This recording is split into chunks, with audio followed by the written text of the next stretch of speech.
Psalm 45 is unique. It is a wedding song, a love song for the king, composed by the sons of Korah for the occasion of a royal wedding, likely that of Solomon and the other kings of Judah that would follow him. It fits into the category as a royal psalm, and it is a one-of-a-kind wedding song. I want to put the whole text on there so you can see the structure of this psalm. It is structured in some ways as a chiasm. It begins and ends with the writer. The writer begins first person, singular, my heart overflows as I address my verses to the king, and it concludes, I will cause your name to be remembered to all generations. So I'm going to write a great song, and I'm going to make sure that it gets passed down for future generations. The next section will speak of the king's excellence as he's describing the handsome and gracious and well-spoken groom. Then there will be some exhortations to the king, the C part here, describing what he is going to do and blessings upon him, and then the same for the bride, what she is going to do, and the blessings of being the queen. The B part here corresponds to the B part up here, the king's dynasty, the king's excellence. So the B part up here, this is the king as he's functioning as king. His dynasty would be what follows, the princes, his children, grandchildren, his legacy, if you will. And then we have the glory of the king, the D part that follows the exhortations to the king, and then the glory of the bride following the exhortations to the bride. So there's the overall structure of the psalm. Now digging in kind of verse by verse, it is literally a love song, but the context really suggests this is a wedding song. And the writer is pretty proud of his work. He says, my tongue is the pen of a ready scribe, of an excellent writer.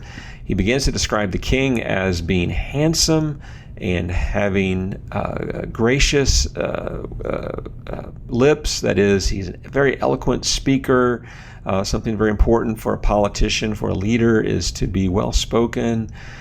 He is also a military commander, but notice that not only does he ride for truth and justice, but he does so in meekness, in gentleness, in humility. So it's rather remarkable for a king to have such power, but also to have such meekness. So make note of that. In verse 7, it says, your throne, O God, is forever and ever. That may seem a bit confusing because, after all, he's just a king. He's not God. But the fact is that in the ancient world, that kings were sometimes addressed as God, the Hebrew there being Elohim, or the Mighty One, because of their unique relationship with God. The king was an agent and a representative of Yahweh. The king was the one who was the enforcer. He was the one that made sure that Yahweh's laws were kept and administered justice and provided security. So the king had a godlike role, and so there are occasions where the king is addressed as God, so this is not terribly unusual.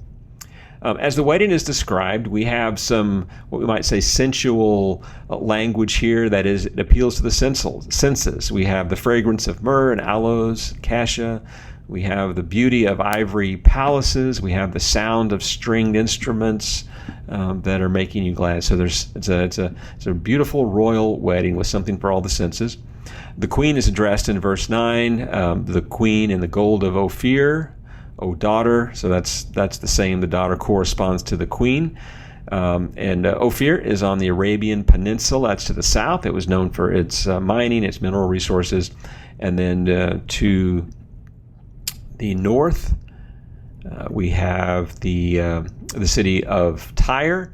People of Tyre will seek your favor with gifts, the riches of the people. And so it's customary on the occasion of a royal wedding for the nations to send gifts. This was a way of forming alliances. In fact, some think that the bride here might have been from Tyre or from Ophir, that Solomon had many wives, and one of the reasons for that was to form political alliances with neighboring nations. But just note here the geographic extent that we have the reference to gold from Ophir in the south, to gifts from the north and Lebanon. And we have this note in verse 16 that they will be fruitful. Their relationship will result in many sons. Your fathers shall be your sons. They'll make princes of the earth. So there's the promise of fruitful generational dynasty here. And then once more, the attention returns back to the writer. In the final verse, he's going to be the chronicler, keeping the history of this king. Now, looking at this psalm through our interpretive lenses, the author's lens, again, sons of Korah, love song, probably for Solomon, but then probably used again for later kings. It raises the question of what about after the exile, when the line of the Davidic kings was somewhat uncertain. So at this point, this psalm began to focus more on the future, on a messianic king, a future king, a Solomon-like king who is to come.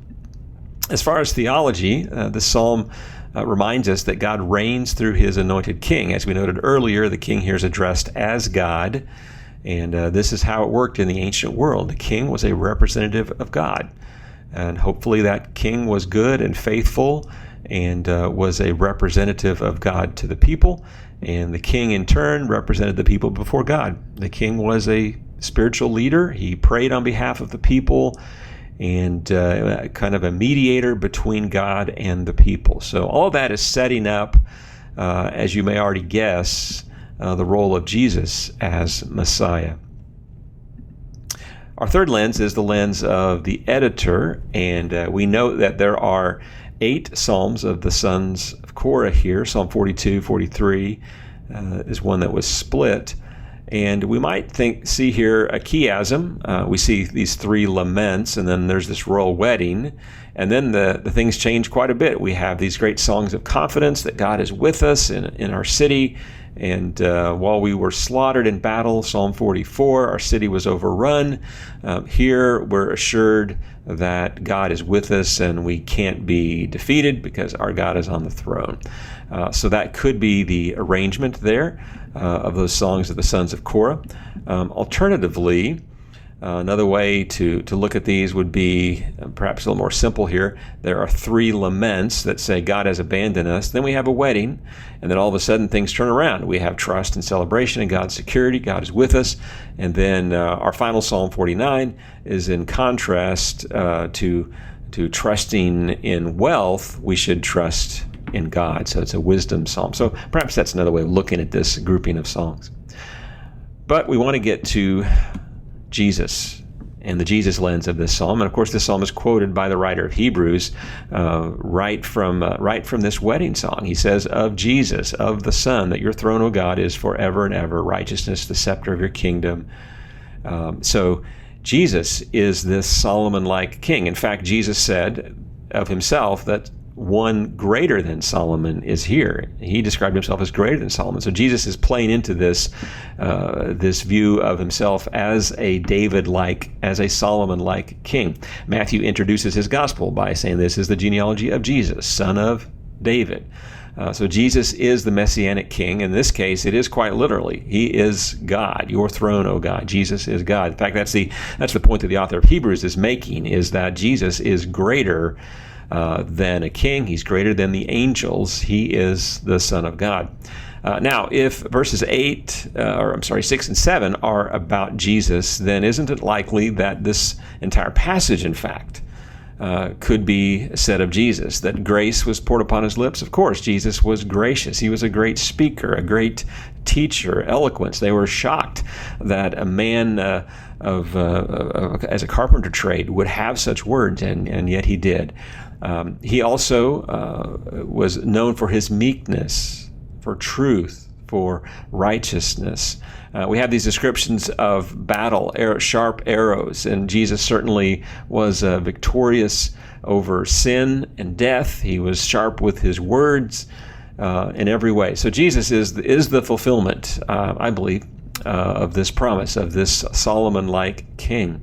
And then we think about the king, but what about the bride? At your right hand is the queen. And this brings us then to the bride of Christ, and that would be the church. And this is how the church is identified metaphorically in the New Testament, one of the ways. In Ephesians 5, the church is the bride of Christ. The church is also, there's other metaphors for the church as well, but this is a prominent one, and it's one that is in the Old Testament as well. Israel was metaphorically the wife of God, the bride. The book of Hosea illustrates this perhaps more than any other. But this follows along with that as well. And so if the church is represented here, then there is some advice for the church.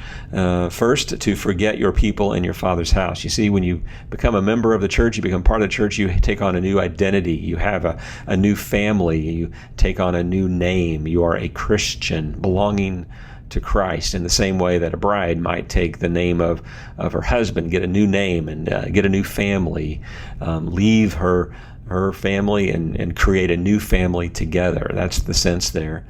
And then verse 11, the king will desire your beauty, and since he's your Lord, bow to him. I love this verse in this light. It says that the king is desirous of the church. The king sees the beauty of the church. The NIV says that the king is enthralled with the beauty of the church. Now, sometimes we see the ugliness of the church, and certainly the church is made of people, and so it's not going to be perfect, and it's going to be ugly in some ways. But when Jesus looks at his church, this psalm reminds us that he is enthralled. He is in love. He desires her beauty. And so should we. I know sometimes we're tempted not to appreciate the beauty of the bride of Christ, but we should never let anyone speak ill of the bride for whom Christ died and gave his life and sacrificed and loves her. We should love her as well and serve her as he does. So remember Jesus as you pray this royal psalm. He is this one who is greater than Solomon, and he is the one who has taken a bride by his side. That's you and me. That's the church.